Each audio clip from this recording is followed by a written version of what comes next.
roteiristas, sejam muito bem-vindos a mais um episódio do Roteiros de Sucesso. E nós fizemos um concurso, vocês participaram.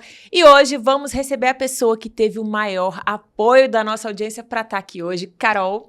Pois é, Raíssa, olha só, é a primeira vez na história desse podcast que nós recebemos uma especialista na área de segurança pública. É isso mesmo, estamos falando de uma delegada que vai estar aqui com a gente. Ela tem 2 formações, tem muita história para contar porque é um verdadeiro roteiro de sucesso. Raíssa, já adianto que até um tiro no pé ela já levou, você acredita? Hoje tem muita história para contar e quem vai participar com a gente é a delegada Karen Lancamer. Seja bem-vinda, obrigada pela sua participação aqui com a gente. Parabéns por ter ganhado o concurso. Muito obrigada pelo convite e obrigada pela votação, né, pela torcida. Estou aqui, então, vamos compartilhar um pouquinho da minha história. Olha, delegada, a senhora é bem querida. Posso chamar de senhora, você? Como que você prefere? A senhora deixa a gente um pouco velha, né? Doutora delegada, né, Carolina? Pelo amor de Deus. Gente. Estamos com uma doutora aqui. Vou chamar de você, porque tá tão bom. jovem. Ela é jovem e muito bonita. Delegada. Adorei o jovem, isso. Delegada, você é muito querida, porque a gente fez esse sorteio lá, mais de 100 pessoas clicaram no seu nome para te ver aqui no podcast. Verdade. Então a gente tem que contar esse roteiro de sucesso para que ele espalhe aí, não só por Brasília, mas pelo mundo todo. Primeiro, conta a sua história, se apresenta. Você tem 2 formações, né? Como que você entrou nesse mundo, então, da segurança? Então, muito obrigada, né, pela essa votação. Eu espero que realmente a gente possa contribuir um pouquinho para poder inspirar algumas pessoas. E eu já ouvi realmente em alguns momentos que a minha história era um pouco inspiradora. E quando a gente consegue inspirar pelo menos uma pessoa, aí você fala, poxa, né, ganhei na vida. Então, que bom. Obrigada por essa oportunidade. Eu tenho 2 formações, sim. Minha primeira formação é nutrição. Não cheguei a virar nutricionista, mas eu uso muito para mim esse conhecimento. Mas por que eu fiz nutrição? Eu queria fazer medicina. Eu tinha um sonho de fazer medicina, mas para você fazer medicina você precisa ali, né, de um respaldo financeiro muito grande, um incentivo, e eu não tinha naquele momento. Eu vim de uma família que a gente precisou correr um pouquinho atrás das coisas. Então, um curso que estava ali acessível mais na área de saúde foi nutrição. Então, eu optei por esse curso, fiz a faculdade, eu fui bolsista, fui numa faculdade particular, mas eu fui bolsista. E desde que eu comecei a trabalhar a faculdade, eu já trabalhava, fazia um estágio para poder pagar essa faculdade. Então, eu tenho uma história de correr atrás desde sempre. Eu me formei muito nova, eu terminei o 2º grau com 14 anos, eu entrei na faculdade com 15. Então, a gente tem aquela certa imaturidade, né? 15 anos você é uma bebê. Mas, ao mesmo tempo, eu sempre quis correr atrás das minhas coisas. Eu queria realmente pagar as minhas contas. Eu não queria depender dos meus pais. Eu penso, assim, que os nossos pais fazem muito pela gente. E a gente tem que retribuir isso o quanto antes. E eu sempre tentei retribuir desse jeito. Pelo menos diminuindo os custos, já que eu não podia, naquele momento, conseguir contribuir para a renda da família. Fiz o curso de nutrição e imediatamente já conheci o concurso público. Me apresentaram e eu falei, poxa, olha que coisa bacana, você estuda, aí você vai fazer uma prova e aí você vai ganhar um emprego, e um emprego com estabilidade, que fácil, né? Que fácil. Eu vi que não é tão fácil, que passar no concurso não é tão fácil, mas eu sempre fui muito resiliente, estudei, não tinha dinheiro para os livros, mas eu tirava xerox dos meus colegas. E eu consegui passar em alguns concursos. E meu primeiro concurso que eu passei foi do TRT-10, Tribunal Regional do Trabalho. Mas a minha lista foi aproveitada pelo TRE. E eu fui para o Tribunal Eleitoral. E aí, sim, você se apaixona pelo concurso público. No TRE, então... E já começou bem pelo judiciário, hein? Pelo judiciário e eleitoral, né? Caramba! Eu já entrei próximo às eleições, então você tem umas horas extras. É muito bacana. Bem. É muito bacana. E eu queria mais, claro. Eu era nível médio. Descobri que quando você tinha faculdade de Direito, o leque era muito maior. Então, eu terminei minha faculdade de nutrição e já emendei numa faculdade de Direito, para poder aí tentar galgar um outro curso. Se vocês deixarem eu falar, eu vou falar aqui até amanhã. Gente, o que me impressiona é que tão nova assim, né? Ainda muito menina, mas já com foco, maturidade, com direção. né? Sabendo realmente o que queria. Isso é admirável, viu? Acho que isso é de família, de educação. Minha mãe, ela sempre ralou muito, assim. Minha mãe sempre trabalhou fora. Minha mãe sempre Minha mãe teve empregos, assim, de faxina, de lavar roupa, de fazer trabalhos diários para conseguir abastecer a gente nesse ponto. E ela falava, os meus filhos vão estudar numa faculdade boa, numa escola boa, porque a educação ninguém vai tirar deles. E foi o que ela fez. E eu acho que fez muito bem, porque realmente a educação é a única coisa que não tiram da gente, né? E a partir desse momento que eu via a minha mãe correndo atrás tanto, aí eu falei, não, eu também vou correr atrás. Se ela podia, eu também vou. E fiz a faculdade de Direito, então, consegui ali formar em 3 anos e meio, aproveitando, sair de uma faculdade para outra, estudando grade curricular, qual é a faculdade que vai aproveitar mais os meus estudos de nutrição. Achei que foi um bom trabalho nesse sentido, para poder formar mais cedo, mas nesse caminho eu passei no concurso de papiloscopista policial, que é da Polícia Civil. E aí o pessoal fala, mas você sempre quis ser polícia? Não. Ao contrário, eu nunca quis ser polícia. E por que essa vontade, esse interesse? E por que não também? Já falou assim, não, polícia jamais. O meu pai é policial militar e eu via quanto ele ficava longe de casa. Porque a carga de trabalho do plantão te tira muito de casa. Meu pai, às vezes, não passava o Natal com a gente, não passava um aniversário, dormia fora de casa. Eu falava, não quero isso pra minha vida. Mas quando você faz concurso, o concurso que escolhe você. Você não escolhe o concurso. Você faz uma direção, você vai escolher um campo de concurso onde você vai estudar para você não extravasar ali os seus estudos. Mas é o concurso que escolhe a gente. E apareceu a oportunidade de papiloscopia, eu olhei. O pessoal da papiloscopia vai brigar comigo. Eu falei, papiloscopia nem é polícia, né? Tem essa rixinha aí, mas tudo bem. Nem é polícia, né? É uma área pericial. Uhum. Por quê? Porque realmente faz a área de perícias e faz a identidade civil. Aí eu falei, então eu vou trabalhar num lugar legal. Fiquei menos de 1 ano no expediente, já quis ir direto pro plantão, adorei a rua, adorei andar Você fazia armada. Perícia? Fazia perícia o primeiro ano. Meu Deus, eu queria saber disso. Como que é? Porque não é um trabalho comum, assim, eu acho que eu ficaria profundamente traumatizada, né? Como é que você fez pra lidar com isso? Não é todo mundo que gosta, realmente. Mas a polícia em si, toda a polícia civil, ela é muito democrática. Você consegue trabalhar na área que você precisar e gostar. Se você gosta de expediente, tem seu espaço. Se você gosta de plantão, tem seu espaço. E no meu primeiro ano eu fiquei num confronto bem FBI, sabe? Que você vai lá, pega a impressão digital, pega o fragmento e faz o comparativo. Tá. E aí você dá o laudo dizendo se realmente aquele fragmento colhido no local do crime é da pessoa. Só que eu achei parado, aí eu falei, não. Tá muito calmo tá esse negócio. Deus me calmo. Tem gosto pra tudo, realmente. Tá, não dava conta calmo. Jornalista, olha aí também. Não dava conta amigos falam, eu falar pra câmera, jamais. É verdade. Exatamente. A espontaneidade que vocês têm que ter é uma coisa que a gente também admira demais. E aí eu pedi pra ir pra rua. Mas quando você faz o curso de formação, você aprende o que é atividade policial. Eu fiquei em primeiro lugar no torneio de tiro que a gente tirou, que a gente teve no curso. Então, me apaixonei por arma, me apaixonei em atirar, me apaixonei pela parte operacional da polícia. E aí eu fui pra rua. Eu trabalhei um pouquinho na microvestígios, que são os crimes contra o patrimônio. É mais tranquilinho, é porta arrombada, né? Um local bagunçado. Eu ia querer ficar nesse aí. Aí eu falei, não, ainda tá sem graça. Gosta de emoção, né? Eu quero ver corpos. Isso, quero corpos. E aí eu pedi pra ir pra morte violenta. Meu Deus do céu. É tipo jornalista pedindo pra trabalhar polícia. numa Cidade Alerta da vida. Polícia, Ótimo, é isso. Nossa. E realmente é pesado, não é para qualquer um. Diz que o nosso primeiro local de morte violenta a gente nunca esquece. E a gente não esquece. O meu foi um suicídio. Eu lembro que era uma casa um pouco escura, lá na Ceilândia. E quando eu dobrei a porta, aí eu vi o corpo pendurado. Foi um enforcamento. Deixa eu ver se eu tô falando a palavra certa. Não foi enforcamento, porque ele estava suspenso. Vão brigar comigo que eu tô falando a palavra errada. Ele estava pendurado, eu olhei e eu dei um passo para trás. Eu me assustei com a cena. Foi a primeira vez que eu vi uma cena dessa. Uhum. Imagino que os peritos que estavam me acompanhando devem ter sorrido de mim, né? Com certeza. Mas eu me assustei e eu não esqueci. É um corpo que eu não esqueci. Eu lembro da vestimenta, eu lembro do boné. Eu lembro que, inclusive, ele tinha colocado a melhor roupa dele para poder cometer aquele fato. Mas logo depois você se acostuma Não é fácil, a gente trabalha com cadáveres em avançado estado de putrefação, que são o que a gente chama de podrão. Eles fazem a gente lembrar do local por dias, porque o cheiro fica impregnado na gente.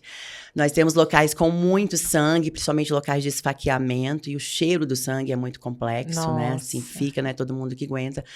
Então, assim, você precisa gostar, mas para quem queria fazer medicina, eu não errei.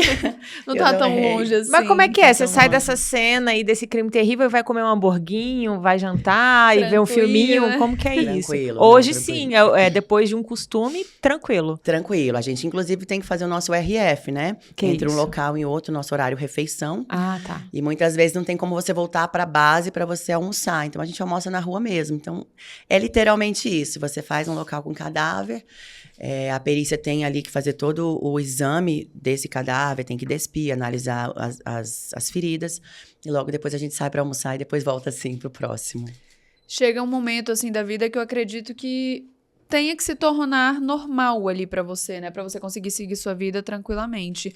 E, delegada, deixa eu te perguntar um negócio. Porque, assim, mulher, cargo de poder, a gente sabe que nem todo mundo tá acostumado. Como que é pra você conseguir manter ali o respeito dos colegas, manter o respeito, até porque você também trabalha, assim, com detentos, com criminosos. Como que você mantém a sua autoridade ali em campo? E a senhora é muito bonita, diga-se de passar. Tem esse detalhe, né? Mulher é muito bonita. A pessoa acaba querendo charlatar, não tipo, sei. me prenda no seu coração, alguma coisa assim. Já ouviu cantadas também, aproveitando a pergunta da Carol? Loirinha dos olhos verdes, né? O me prenda é clássico. Me prenda É clássico. Me prenda, vou cometer um crime, vale a pena. É complicado, assim. As cantadas são várias, vale a pena perder meu réu primário com você, tem muito. Mas não é fácil. Dentro da polícia em si já não é fácil. Nós, mulheres, nós temos essa dificuldade no mercado de trabalho de se impor, de receber o mesmo respeito que os homens.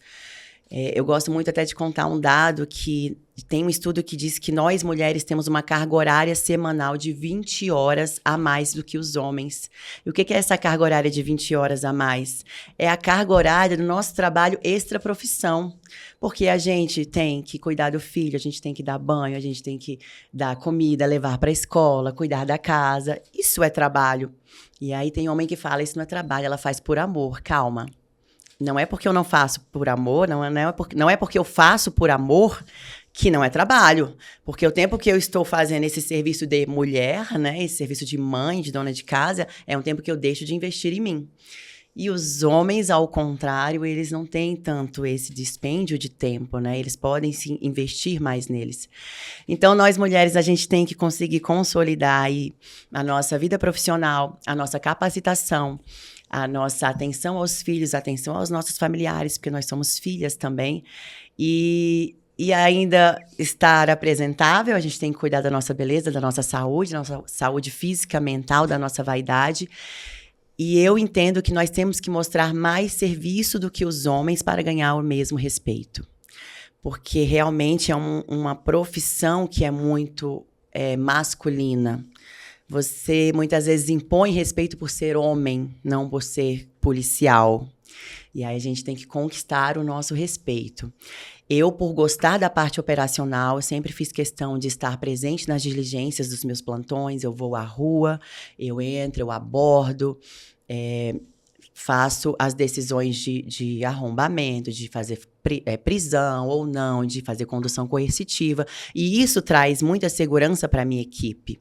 Porque se a equipe toma decisões sozinhas e depois comunica o delegado, pode ser que o delegado não ratifica aquilo. E aí traz uma insegurança para a equipe toda. Se o delegado está no local e o delegado falou faz, eles fazem e eles sabem que se acontecer alguma coisa, quem vai responder é o delegado. Então, eu faço questão de sempre fazer isso, estar presente, acordar de madrugada, ir nos hospitais para poder ouvir as vítimas pessoalmente. Isso me traz uma segurança no meu trabalho, eu me sinto muito mais firme nas minhas decisões e eu passo isso para os meus pares. Eu acho que assim, apesar de ser loirinha e mulher, eu acho que eu conquistei muito espaço. E aí, para concluir, a parte física também, de você estar bem fisicamente. Eu não digo nem só de você tentar buscar ali um corpo que você almeja, mas você estar disposta. Você conseguir acordar de madrugada, você conseguir correr, você conseguir, né, fazer uma prisão, fazer um algemamento. Você estar fisicamente disposta também é um ponto muito positivo pra gente dentro da polícia. Com certeza, até porque tem que lidar às vezes com força, né, luta corporal. E delegada, hoje você atua numa área específica, né? Explica pra gente então qual que é esse segmento que você atua hoje. Eu trabalho com a pauta de violência contra a mulher e a violência de gênero. Eu trabalho aí desde o meu início de carreira de delegado, que eu estou fazendo 7 anos, praticamente só 6 meses eu não fiquei na pauta de violência contra a mulher, apesar de ter trocado de delegacias algumas vezes. A minha última delegacia foi a Delegacia da Mulher de Ceilândia, em que eu fiquei cerca de 3 anos e meio. E ante esse conhecimento e essa minha experiência me convidaram para uma divisão dentro da Delegacia Geral, que é a Divisão Integrada de Atendimento à Mulher, que serve para poder orientar essa pauta dentro da Polícia Civil. A Polícia Civil, ela resolveu criar essa divisão para poder dar um olhar diferenciado, porque a gente está precisando mesmo proteger as nossas mulheres. Então, a gente coordena os NUIANs, que são núcleos dentro da delegacia, para poder ofertar um tratamento diferenciado para elas, e firma diversas parcerias, ACTs, como meios de prevenção, e analisa também os nossos atendimentos e o que a gente pode fazer para poder não só apurar o crime e mostrar o autor, mas também prevenir que esse crime não volte a acontecer. Inclusive, falando aí dessa defesa da mulher, né? Como a Carol falou ali na chamada, até um tiro você levou. Que história é essa? Conta pra gente. Foi defendendo uma mulher, não é isso? Foi defendendo uma mulher. Eu falei isso até fora, assim, então, do trabalho, sempre ligado e atento a tudo. Policial é policial 24 horas. A gente fala que policial é policial 24/7. São 24 horas por dia, 7 dias por semana. A gente não tem folga, a gente não tem férias. Inclusive, estou de férias hoje. Olha! Oficialmente. Mas eu estava no trabalho agora mais cedo. Eu estava no momento de folga, foi lá pro dia 27 de dezembro do ano passado. Eu estava num restaurante com os meus filhos, estava com uma amiga.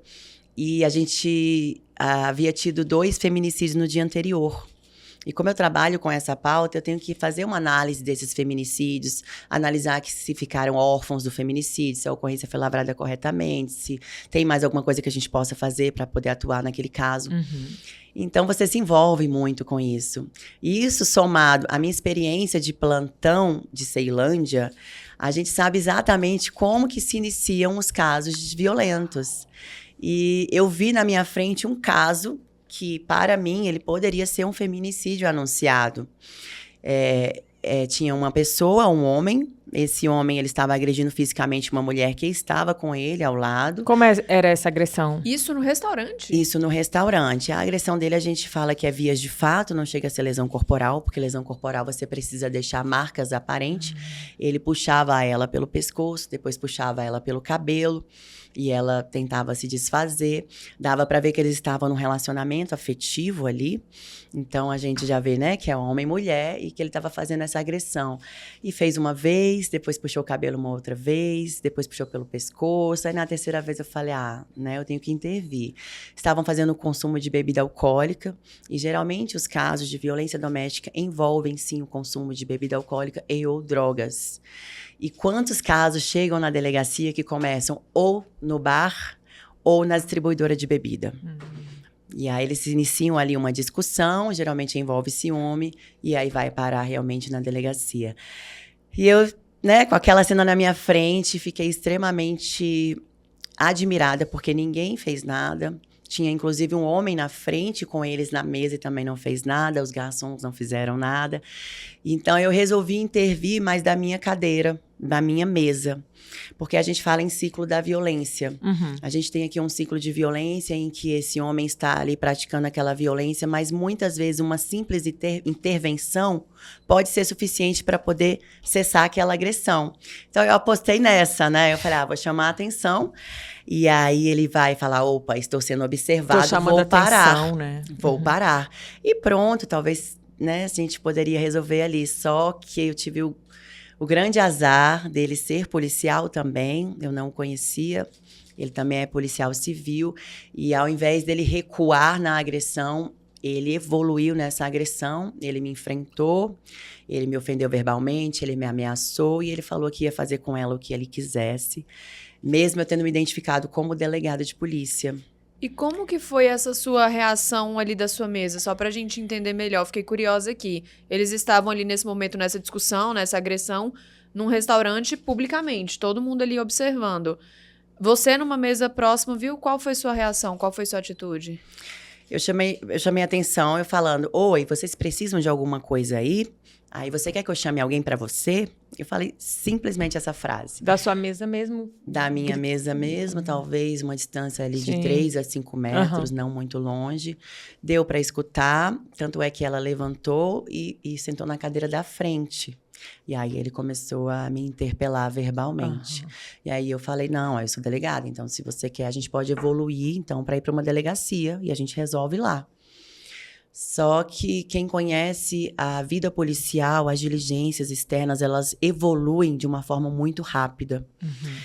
Muitas vezes falam que eu teria feito diferente, mas é muito confortável quando você está sentado na sua cadeira e está assistindo um videozinho, você julgar e falar, eu não teria feito assim, eu teria feito assado.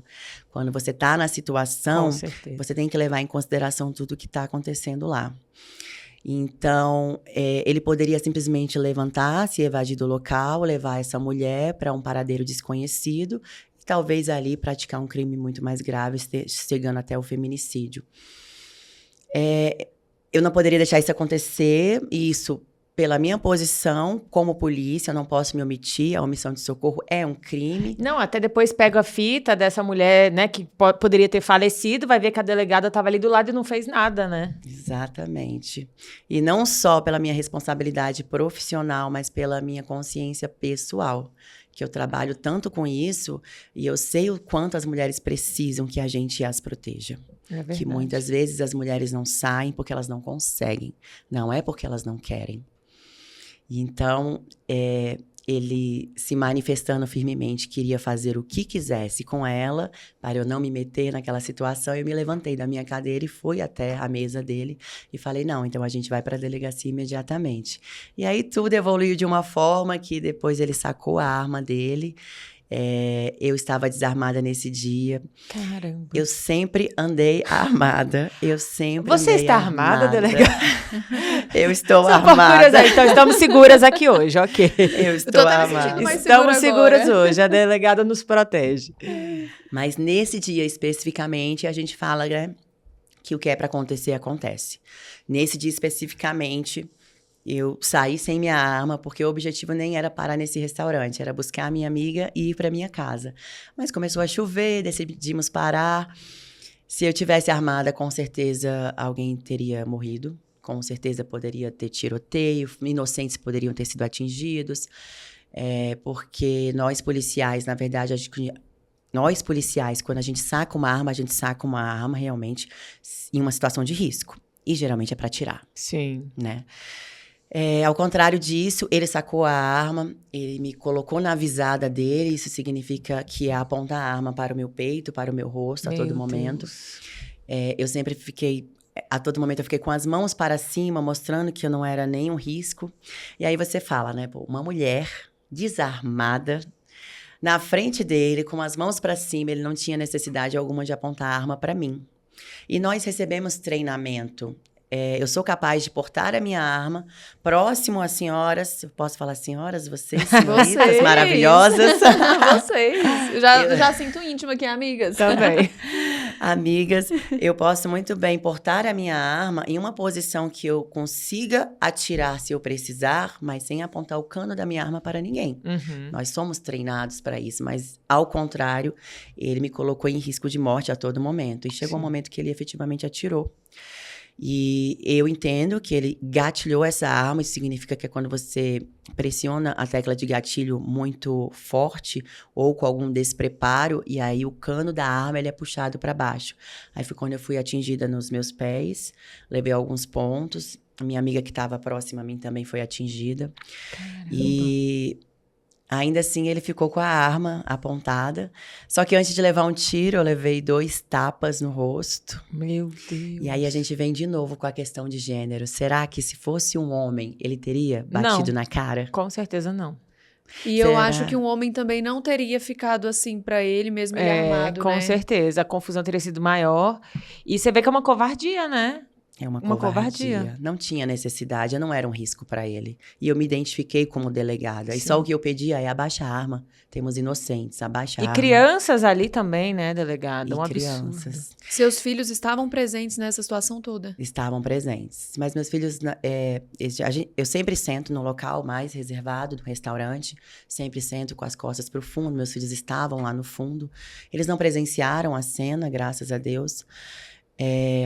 Depois, claro, que foram questionar, né? Mãe, você tá machucada, viu polícia, viu bombeiro, eu acionei tudo que tinha que acionar. E aí eu expliquei pra eles sabem o que eu trabalho. Sim. E eles se orgulham muito de mim. Eles chegam em casa sempre e perguntam, mãe, prendeu quantos bandidos hoje? Gente, que orgulho, né? E aí eu falei, mamãe machucou o pé, porque a mamãe foi prender um homem que estava batendo numa mulher. E aí eles falaram, tá bom, mamãe, que bom. E aí eu tive que levar eles pra casa da minha mãe pra poder lavrar o flagrante, né? Delegada, e assim, eu não consigo nem imaginar direito essa situação. Eu já fico, assim, Apreensiva, tensa, só de imaginar você nessa situação, tentando ali defender uma mulher que estava sendo agredida publicamente. O cara, policial, saca uma arma e dispara. Como assim, você ferida ainda continuou nessa situação toda, assim, pensando o que tinha que fazer? Você vê a frieza que a gente tem, né? Isso é todo um trabalho emocional. E eu faço muito isso. Eu uso muito meu trabalho emocional e eu usei para poder conseguir passar no concurso público. Você se preparar emocionalmente para os seus obstáculos que você tem que enfrentar.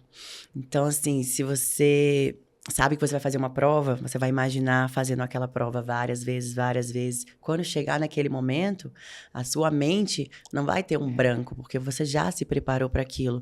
E eu sempre me preparei para esses momentos. Me preparei para reagir a assalto, me preparei para ter alguma situação. E fora a experiência de diligências que a gente faz muitas prisões, né? Nunca precisei atirar em ninguém, mas a gente precisa sacar a arma, abordar, dar voz de prisão, comandos. E eu realmente fiquei tão calma que eu não acreditei. Depois eu vendo os vídeos, eu também não acreditei o quão calma eu fiquei. Mas no momento que eu levei o tiro, a primeira coisa que eu fiz foi fechar os olhos. E aí eu abri, fui olhar, né, se eu havia sido atingida. E eu vi que tinha sido só no pé. Eu falei, bom, no máximo eu perdi um dedo, né? Mas eu não morri a princípio. E aí eu tive que continuar. E aí o pessoal fala, por que você não saiu da frente dele? Porque um policial jamais vai virar as costas para alguém armado. Então, eu não podia virar as minhas costas para ele, para correr o risco de levar um tiro na nuca. Segundo, lá atrás, nós tínhamos inocentes, inclusive os meus filhos. E a partir do momento que eu saio como alvo, eu vou carregar o alvo para esses inocentes. E eu tinha uma responsabilidade, eu sou policial, eu sou delegada, eu tinha uma posição de garante da segurança das pessoas que estavam ali. Mesmo que não tenha sido eu que causei, quem tá lá que poderia resolver seria eu. Caramba. E então eu me mantive ali, mesmo com os dedos feridos, porque houve estilhaços, né? O projétil, geralmente, ele se estilhaça e se espalha. Então, atingiram os 2 pés. E aí eu falei, guarda a arma, olha o que você fez, guarda a arma. E aí ele optou por guardar a arma e sair do restaurante. E aí ele falou pra mim, não me segue. Se você me seguir, você cai. Aí me ameaçou de novo. Eu falei, eu tenho certeza que eu caio. Você já atirou uma vez, né? Aí eu esperei ele seguir. Quando ele virou a esquina, eu também fui atrás. E aí o pessoal fala, mas por que você foi atrás? Gente, eu levei um tiro. E vou deixar o homem embora sem nem ser identificado. Então, assim, eu fui atrás para saber para onde ele ia, se ele tinha algum veículo. Mas nesse inteirinho eu já tinha chamado acionamento. E graças a Deus, nossa corporação é muito boa. Chegaram vários policiais civis, chegaram o pessoal da delegacia, policiais militares chegaram. Eu chamei bombeiro, chamei corregedoria, chamei oficial de dia. E aí a gente conseguiu efetivar a prisão dele. Isso em flagrante. Uau. Em flagrante. E nesse momento, onde a mulher estava, no fim das contas? Essa mulher, ela chegou a ser retirada do local por esse rapaz que estava na mesa. Pelo provavelmente um colega. Mas ela voltou. E ela voltou para poder participar desse flagrante. Porque sem a vítima, né, não teria um crime de Maria da Penha. E aí, olha só que interessante. Ela tinha apanhado dele, ela estava recebendo esganadura, puxão de cabelo, mas ela viu eu machucada no pé e ela falava assim, me desculpa, me desculpa, ela se sente culpada. E isso é o que a maioria das vítimas de Maria da Penha sentem.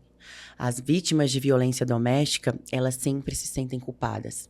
Elas apanham, elas são violentadas, elas são ofendidas, ameaçadas, diminuídas, mas elas ainda acham que a culpa é delas. E é isso que a gente tem que mudar. Por isso que entra o empoderamento e encorajamento feminino, para poder entender o que ela está passando, entender que a culpa não é dela. E, ao mesmo tempo, a reeducação desse homem, para ele entender que o que ele faz é violência e que ele não pode fazer. Hoje ele não assume mais a função.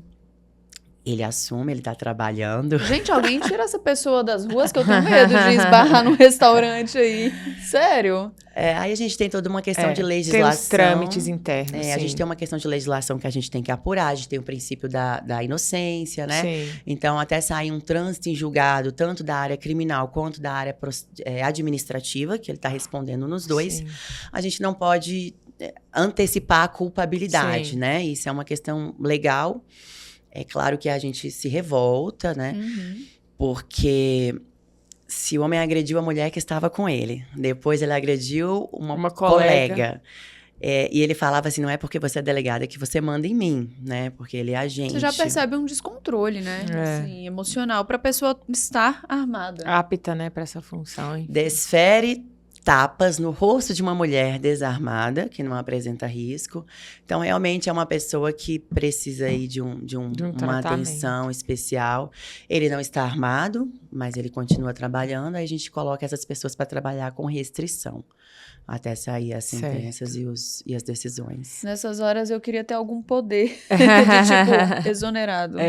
Tipo, preso, fique aí. Tá colocando em risco, né, a vida de várias pessoas, não só de uma. Infelizmente, né, são as leis aí do nosso país. Bom, ainda nesse assunto, né, mais ou menos nesse assunto, senhora, eu imagino que se precavém, como falou, fica num lugar mais reservado. Você tem medo de sofrer alguma retaliação, alguma vingança de alguém? Como é que você lida com a sua segurança, a segurança da sua família? Eu penso assim, quando a gente faz um bom trabalho com respeito, a gente não tem medo. É claro que eu não trabalho com facções criminosas, eu não trabalho com outros crimes mais graves. Mas, assim, o autor de Maria da Penha, a gente sempre gosta de esclarecer, o autor de Maria da Penha, ele também pode ser o autor de homicídio, o autor de latrocínio, né? Porque o latrocínio, o homicida, o faccionado, ele também bate na mulher. Então, existem casos, sim, que a gente vai fazer uma prisão nessa área, mas é um homem perigoso, é um homem muito perigoso, a gente precisa de todo um cuidado. Só que eu não desrespeito, eu não incorro em abuso de autoridade. Então, por mais que a gente, às vezes, precise ali agir com um pouco de força, a gente precisa ser mais enérgico, algemar, enfim, falar, né, de uma forma mais ríspida, a gente não desrespeita ninguém, a gente não bate ninguém. Então, eu não tenho receio de alguma represália na rua, porque eu realmente não dou motivo para isso. E eu já fui, sim, reconhecida várias vezes, e aí vem aquele receio, né? Quem tá me reconhecendo? Será que foi advogado? Será que foi vítima? Ou se foi autor que eu prendi? E até nas minhas redes sociais já recebi esse recado. Doutora, a senhora já me prendeu. Olha! A senhora já me prendeu, mas eu queria levar um presente para a senhora. Eu já recebi chocolate de autores de Maria da Penha. Já tive caques que eu prendi, que me chamaram para atirar. E eu acho que tudo isso é a questão de você fazer um bom trabalho.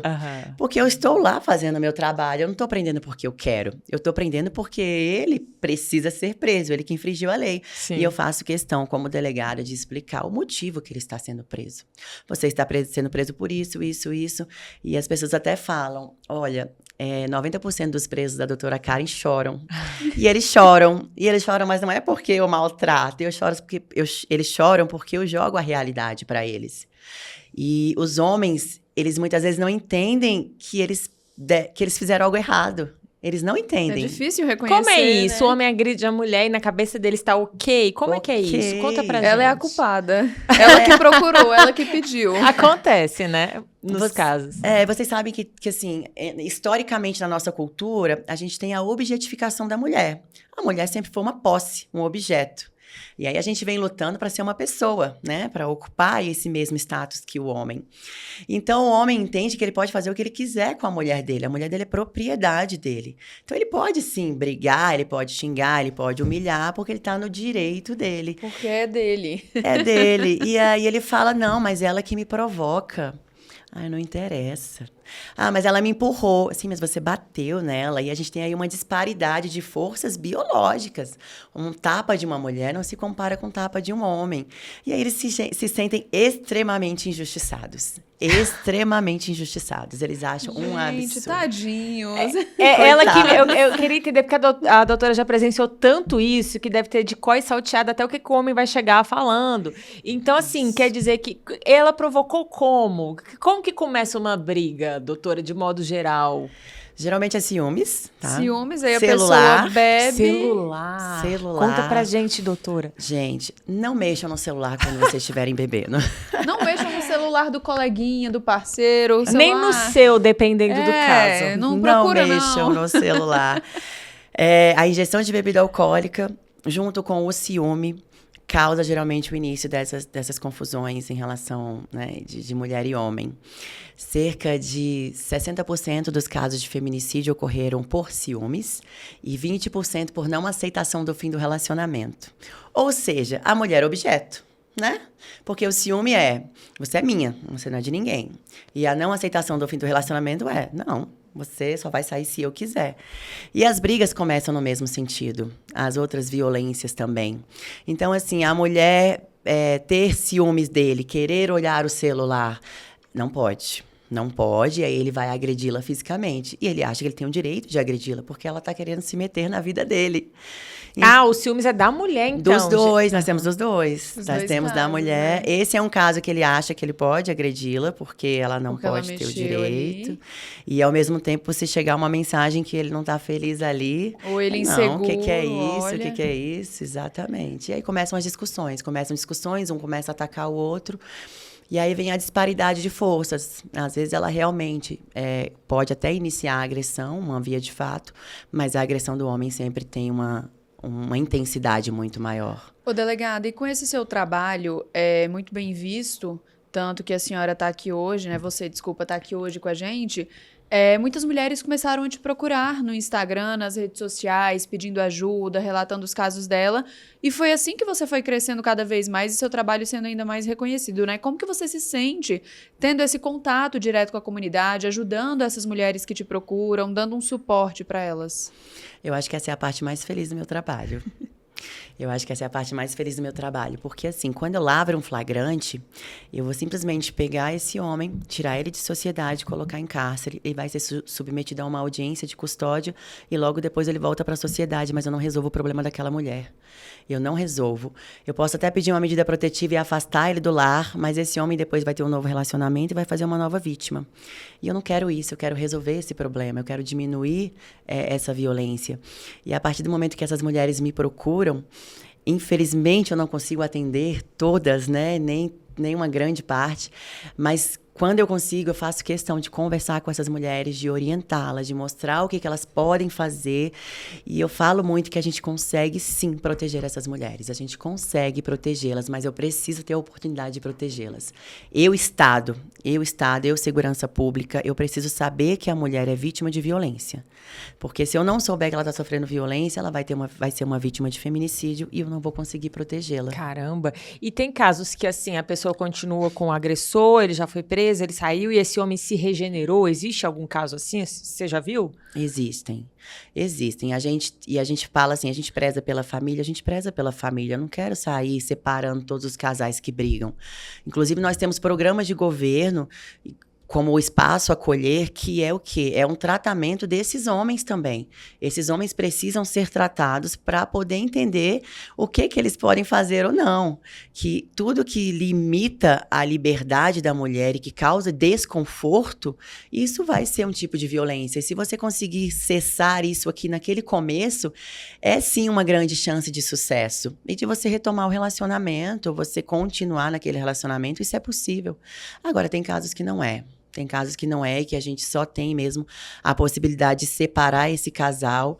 E aí a gente vai evoluindo na proteção. Eu separo, eu faço a medida protetiva, afasto do lar. Se não der certo, eu jogo um programa Viva Flor, que é o botão do pânico. Se não der certo, uma tornozeleira eletrônica. Se não der certo, a gente pede a prisão. Caramba. E a gente vai evoluindo até proteger. Mas se não soubermos, a gente não consegue agir. Por isso a importância de registrar um boletim de ocorrência se necessário, se sentiu insegura, teve algum receio.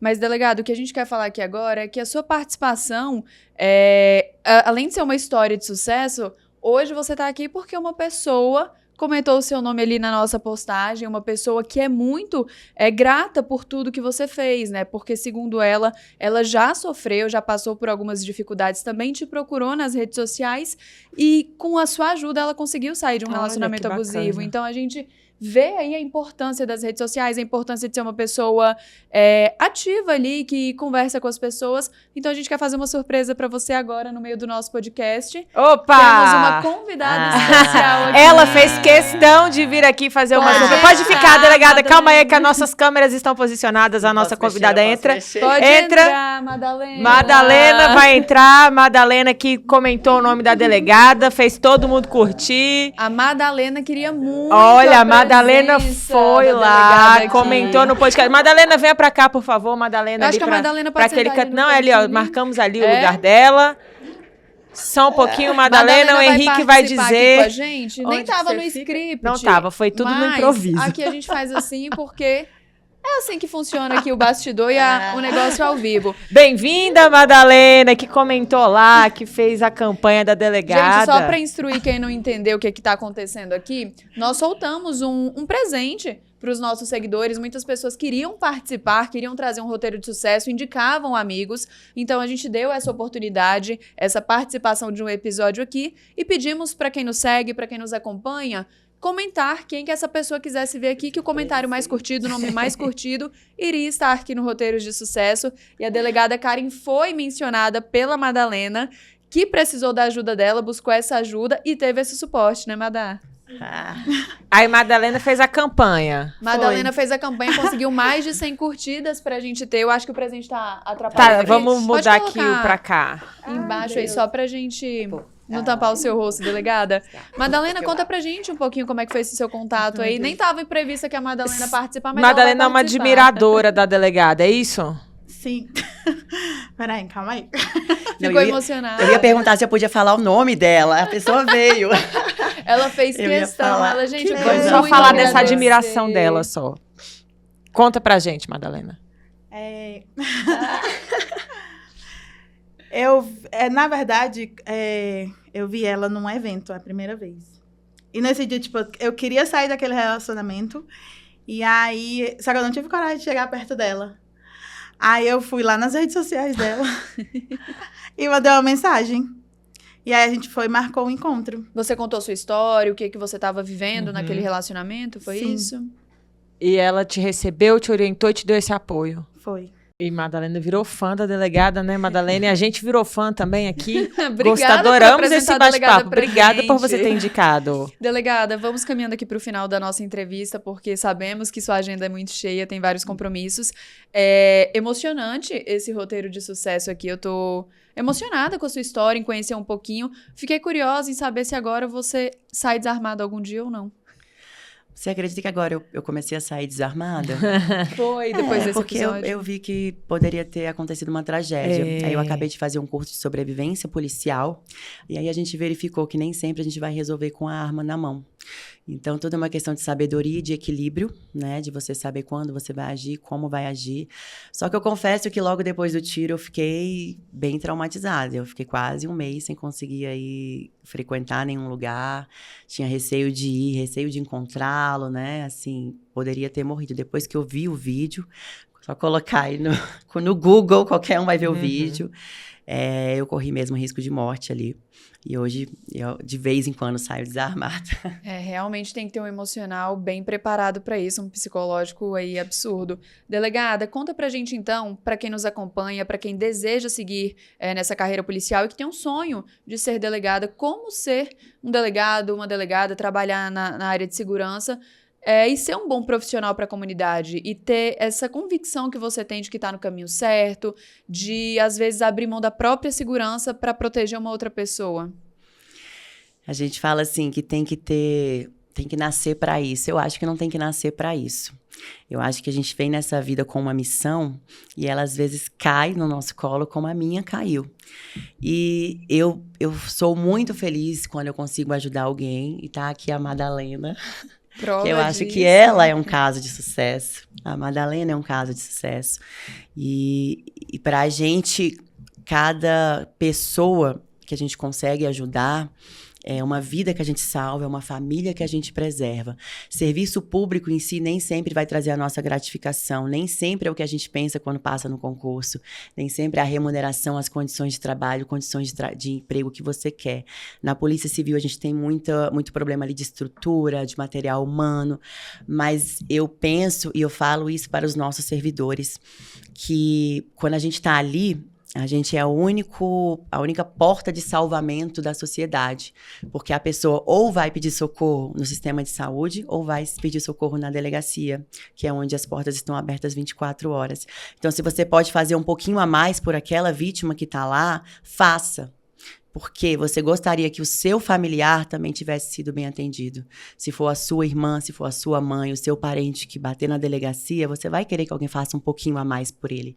Então, se a gente está lá disponível para a sociedade, é um serviço público, vamos fazer o melhor serviço, vamos proteger nossa vítima, vamos lavrar os flagrantes corretamente, vamos pegar uma declaração bem robusta para poder garantir lá um sucesso no final e valorizar cada vez mais a nossa profissão. É isso aí. Olha, delegada, eu adorei esse bate-papo. Por mim, eu ficaria mais umas muito 2 horas aqui facilmente conversando. Fazem parte do dia a dia de todos nós, né, da sociedade. Queria te parabenizar.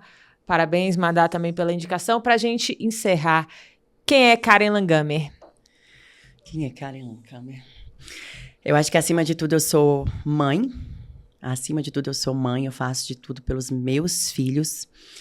E eu saio todos os dias da minha casa para poder fazer o meu melhor. Nem sempre eu vou alcançar o meu 100% de sucesso, mas isso nunca vai me impedir de buscar o meu 100% de sucesso.